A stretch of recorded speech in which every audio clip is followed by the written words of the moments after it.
Welcome to Nextfem Leaders, the podcast for conscious, ambitious women who want to make a real impact with their careers without losing themselves or their well-being in the process. I'm Isabel, your host, a leadership coach with over 13 years of corporate experience. I know how hard it is to lead in systems that were not built for us, especially if you're introvert, kind, intuitive, or spiritual. So here I will share the tools that blend the practical and the mystical, the feminine and the masculine, so that you can lead with clarity, confidence, and authenticity. If you know in your bones you're meant for much more, you are in the right place. So let's start! Hello, my beautiful Nextfem leader. Welcome back to the Nextfem Leaders podcast. Today we're addressing one of my favorite topics, confidence. So picture this, you're about to speak up in a leadership meeting, you want to share your views or even just ask a question, and your heart starts racing and you think, I need to feel more confident first. So you stay silent again. Does it sound familiar? I have been there so many times in my life. And here is the thing, as we do the small, we do the big as well. That same pattern shows up every time you think about your next career step. It looks like procrastination, it looks like perfectionism, waiting for the right time. But really, you're waiting to feel confident. So today I'm sharing something that will completely shift how you think about confidence. As a neuro-linguistic programming coach, I know the power of language. And whenever I find something challenging, I shift my relationship with the word. Because we build relationship with everything, not just people.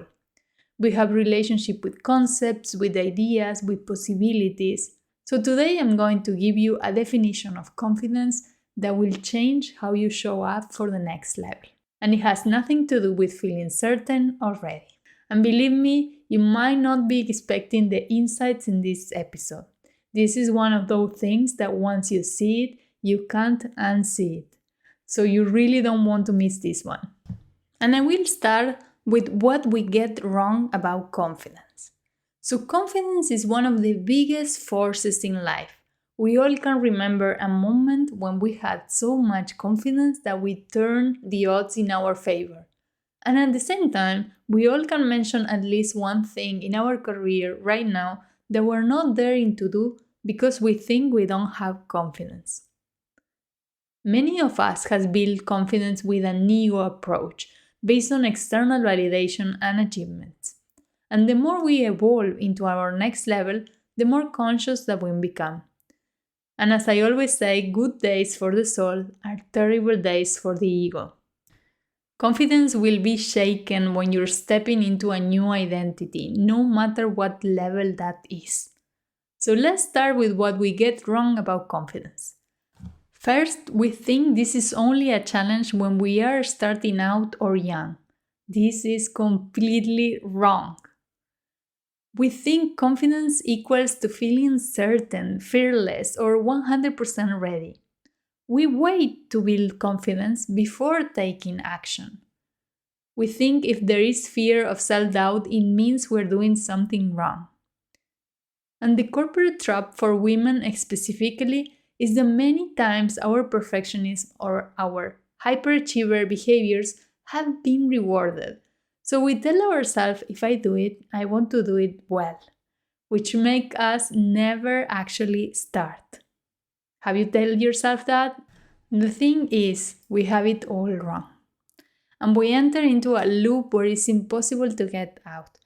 Because if you wait to feel ready to start, if you expect to get it perfect or even high quality from the first try, let me tell you something, you might wait forever. And this is something I had to learn when I start my business by making so many mistakes with it. But here is the good news. We are all born with confidence. And how do I know this? Have you seen a toddler learning to walk? They will go down 300 times and in none of them they will think this is not for me. They will just try again and keep trying. And a few months later they will be basically running. So, what happened to that confidence? We didn't lose it, we just learned to overthink it. And it's buried under social programming, especially for women. And here's what makes it even more complex for women in corporate. We didn't just learn to overthink confidence from general social programming. We learned it from working in systems that weren't designed for us. Systems that many times reward masculine confidence and punish feminine confidence. Where a man speak up is leadership and a woman speaking up is aggressive. Where his confidence is executive presence and yours is too much.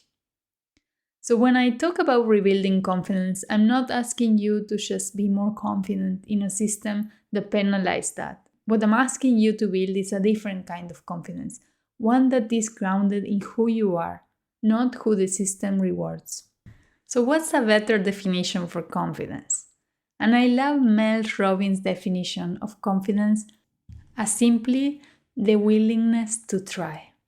Not the certainty that you will succeed, but just the willingness to try. A concept I love teaching the women I work with is what neuroscience calls the confidence competence loop. This is the neuroscience behind building confidence, which starts with one of my favorite words, taking action. So let me explain this with how I start public speaking. And I often use this example because public speaking is widely cited as a top fear for many people, often ranking higher than the fear of death itself. And I was no exception for this. So through my professional career as a consultant and later senior risk manager, I was exposed to giving presentations to teams. But it always brought me an incredible amount of stress, every single time. The idea of someday public speaking at my own events was a far-off dream. For many years, I didn't even see it as a dream. I was happy being a shy and quiet woman. I'm an introvert after all. And a few years ago, out of my personal need to share my healing journey, I started hosting women's circles. I did it for 2 years with friends and friends of friends, but when I started Nextfem Leaders, seeing that there were no space like this in Amsterdam, I decided to host them here. I decided to take action before I had the competence of actually hosting events. In fact, the first one I did with a colleague, and she even mentioned how shaky my voice was. I remember that moment because there was an inner decision. I will only do this very good if I allow myself to do it even with my voice shaking in the first ones. And it's a philosophy I have now. I know some things will take at least 10 tries to do it very well. So let's get them done with absolutely no shame. Because also, you will never receive criticism from somebody who is already doing what you want to do. You only receive it from people who are not daring to do it. Because somebody that is already doing it knows that at the start it takes trial and error to get it right. And there is absolutely no shame on that. So I took action. I hosted those women's circles with all my fear of public speaking. I start every circle asking women to close their eyes and meditate with me. And honestly, I was doing it more for me so I could start grounded than anything else. I didn't wait to feel confident. I tapped into my courage. I was compassionate with myself for not doing it 10 out of 10 at the beginning. And I tapped into curiosity. I was curious. When I guided women in a certain way and they were all confused, then I knew that that was an area to refine. When they were all excited, I knew that that was something to double down on. And I asked for feedback every single time. Now, by taking action, I was learning and building competence. That competence started to nurture the self-belief that I could do it. And after 20 workshops, I started to feel confident about it. The funny thing is, after 20 women's circles, I decided I wanted to teach women about feminine leadership and bring the circle spirit into it.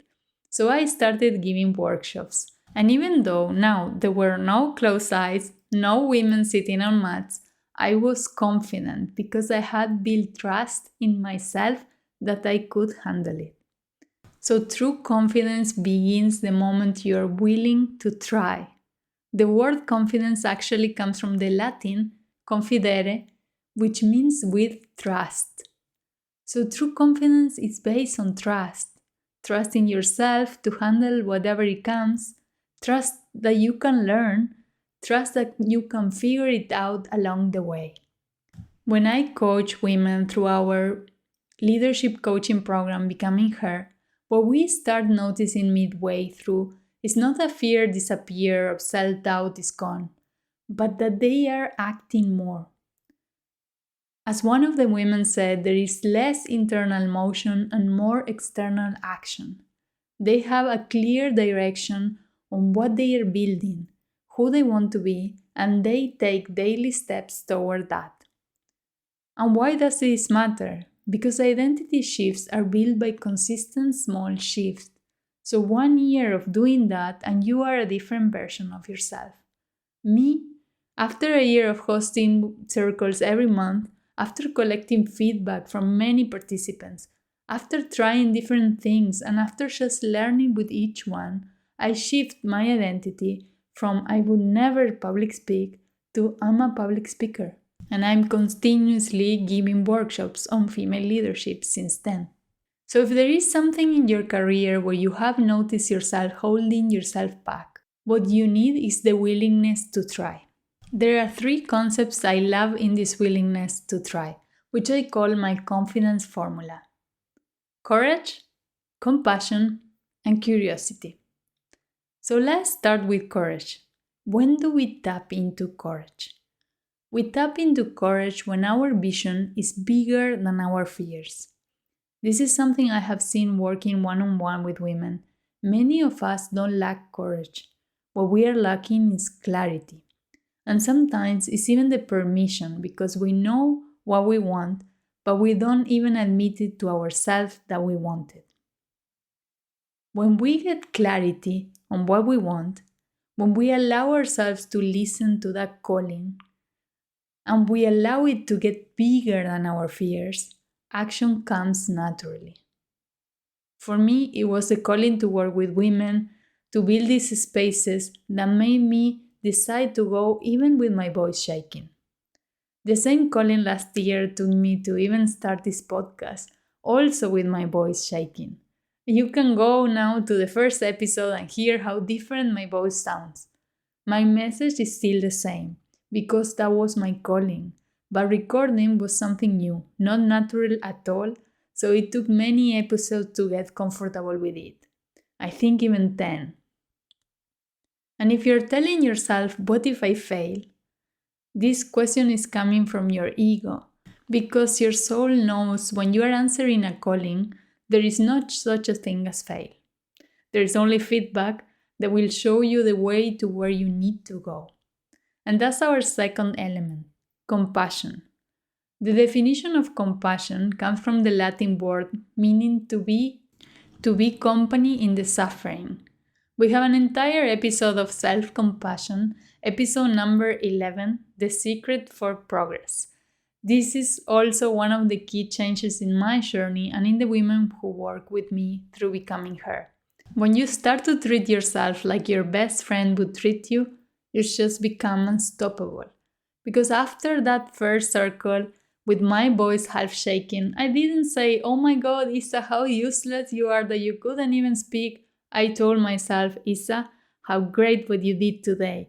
Even if this was not perfect, a previous version of you wouldn't have dared." Now, this doesn't mean I don't care for quality or I don't see mistakes. I'm a perfectionist.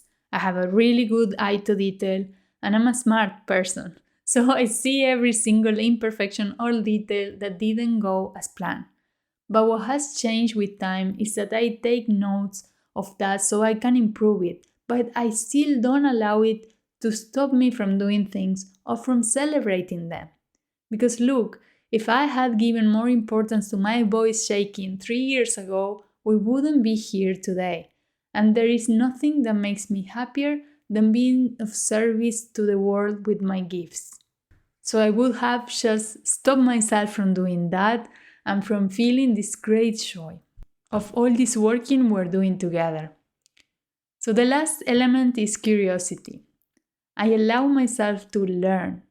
I feel that when we reach a certain age, when we are an expert at something, it really gets in our heads to the point that we don't allow ourselves to be new at something again. I hear so many women hiding behind, if I do it, I want to do it very well, it has to be excellent. And look, I'm a fan of excellence, I completely understand you, but no excellence comes if we don't even try. Excellence many times requires you to be willing to be mediocre a few times. Yes, I know you won't like to hear that one, but I'm here to share what will help you to evolve. I launched this podcast last year knowing that the audio was terrible. I had so many issues the week I was launching that. And let me tell you, knowing how evolution works, I feel they were like little tests. They were all coming because I was daring to step in a new identity. So I launched it anyway. I made a promise to myself to do it in my mom's birthday, and I launched. Because I believe that my message is the most important thing, and that the technicalities will improve over time. And they actually did. Now, depending on where you are in your leadership journey, your willingness to try might look different. If you're earlier in your career, mid-level, and building your leadership presence, you might need courage to stop saying yes to everyone else's priorities and compassion to forgive yourself for not being perfect at everything. Your challenge is often doing too much for too many people while disappearing in the process. If you're an executive level, already leading at scale, you might need courage to pursue the calling that is bigger than just the next achievement, and curiosity to allow yourself to be a beginner at something else. Your challenge is often that you have achieved everything and still can't stop. You don't remember who you are without the achievement. But regardless of where you are, the work is the same: willingness to try before you feel ready. So now, coming back to you, I want to invite you to think about your next level right now. What's one thing you have been waiting to feel confident about before you do it? What does willingness to try look like for you? It might look like being the only woman presented to the executive committee. It might look like negotiating your promotion package. It might look like having the boundary conversation with your boss. It might look like raising your hand for a role that you don't fit all the requirements. The mindset shift in action is shifting from I'll speak up when I feel more confident to I'll speak up to build my confidence. It's the shift between I need to know I will succeed to I need to be willing to try. And maybe you're thinking your confidence is just affecting you and your career. But the truth is, my beautiful woman, we are in a moment where we almost have a duty to play bigger as women. I see the news every day, and you might as well see how our leadership doesn't have the emotional intelligence or consciousness we would love to see. And while you, beautiful, caring person that you are playing small, hiding behind your fears, we are missing the opportunity for a different type of leadership that we more than ever need. We as women are role models all the time. I have asked so many of the women I work with if they believe they are a role model, and most of them say no. But the truth is, we are all role models. We are all limiting or allowing other women based on our acts of courage. And to make it really practical today, I want to share with you one of my favorite tools to tap into courage. When we don't have courage, we can always borrow it from someone else. And this is called building an alter ego. So what is an alter ego? It's a bold, confident version of yourself or someone else you admire. This is a tool many celebrities and famous people have used, and one of the examples is Beyoncé's alter ego, Sasha Fierce. She even dedicated an album to her. And Sasha Fierce was helping her perform with confidence and power. Please don't be tricked by the simplicity of this powerful tool. So why it works? According to research, there is 3 reasons. It helps behavioral activations, so it really alters your actions and emotional responses. It has a cognitive reframing, so it shifts your mindset, making it easier to take risks when you are the alter ego. And there is a psychological distance, so it reduces self-doubt by distancing you from your inner critic. So how do you create your alter ego? So you can use your higher self. This is your best, most capable version. Or you can also use someone you admire. I used to use Lisa Nichols for public speaking because I love her energy and she's so confident. So I would always ask myself, what would she say? How would she say it?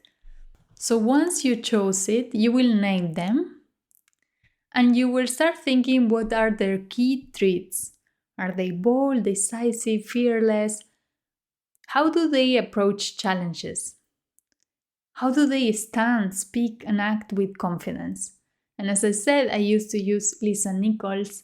Now I use my vision, my future self, as an alter ego as well. So it's kind of tricking yourself. Next time you have to speak up or you have to present something, you can tell yourself, like, I will do this using this alter ego, as I was this person or this character. So this week, I want you to do one thing that you have been waiting to feel confidence about. Just one. Not because you're ready, but because you're willing to try. So send the email about the role you want, book the conversation with your sponsor about the promotion timeline, raise your hand in the leadership meeting for the high visibility project, say no to extra work that is not your role description, share your strategic idea in the executive meeting, even if you're the only woman in the room. You will feel nervous, you'll have self-doubt. That's not a sign you shouldn't do it, it's a sign you're building real confidence. The problem is never that we have fear of self-doubt.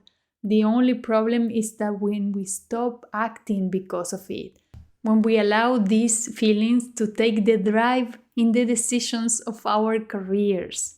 So let me quickly recap the core message. Confidence isn't about certainty. It's about willingness. So your next level doesn't require you to feel ready. Action creates confidence, not the other way around. So if this episode resonates, I want to invite you to do 2 things. First, share it with another woman that you think needs to hear this today. As I said, more than ever, we need women playing bigger and taking bold actions towards their dreams, because we need more women in power. And second, if you're ready to do this work at a deeper level, Becoming Her was built exactly for this. I would love to invite you to a free career strategy session. During these 45 minutes, we'll have the chance to know each other, discuss your goals and main challenges in your career. This is a beautiful opportunity with no attachment for you to gain clarity on where you are and what are the next steps, and also know more of how I could support you. We're opening 5 spots for these calls in May, and I would love to have a chat with you. Come find me on LinkedIn or visit isabelfonseca.com and book it directly. And if this shifts something for you, leave a rating on Spotify or Apple. It helps other women in corporate find this podcast. And if you feel like, DM me and tell me what you're willing to try this week. And with that, I will see you in our next episode. Thank you so much for listening to this episode. If you like what you heard, let me know on Instagram at Nextfem Leaders, or send your thoughts and reflections to info@isabelfonseca.com. I truly would love to hear from you. And if it resonates with you, I would be so grateful if you left a review or a comment so that it helps more conscious, ambitious women to find this space. And please don't keep it for yourself. Send it to another woman you know who needs to hear this message today. Keep leading with your truth, and remember, you already are an Nextfem leader.